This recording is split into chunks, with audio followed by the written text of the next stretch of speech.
Саламатсыздарма? 25-ші есебімізде және шегірткенің секіру қозғалысы координаталық сәуле бойында кескінделген дейді. Яғни мына жерде көретін болса 2, 3, мұнда 4, 5, 6, 7. Яғни мен төменде сыздым суретін.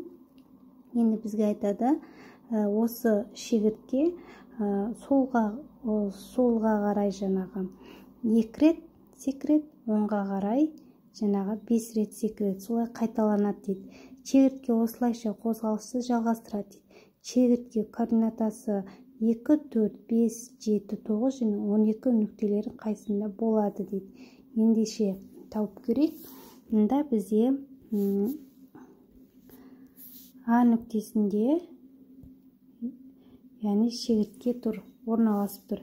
Яғни ол солға қарай бірінші солға қарай секіретін болса, ол біз 3-тен азайтайық 1-ді. 2 рет 2 жылжитын болса 1 болады. Шегіртке мұнда келді. Яғни мұнда келді.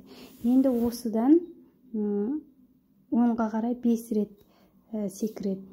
1, 2, 3, 4, 5. Демек мұнда келеді.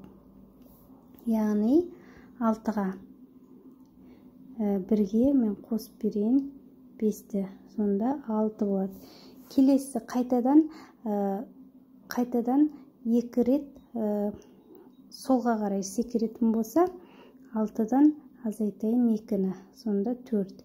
Яғни мұнда келеді. Енді осы 4 нүктеден қайтадан оңға қарай 5 қадам секіреді. 1, 2, 3, 4, 5. Яғни 9-ға келеді деген сөз.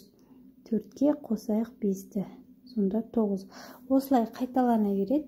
Осылай жазсақ. 9-дан қайтадан 2-ге солға қарай секіретін болса, 7-ге келеді 7-ші нүктемізге. 7-ден қайтадан 5-ті қосатын болсақ 12. Яғни 12 нүктеге келеді. Демек, осылардың қайсында болды десе, бізге яғни шегіртке бізде 1-де болды. Яғни бұлардың қайсында болды дейтін болса, 4-де болды. Және де 7-де болды. 9-да болды. Және де 12-де болды.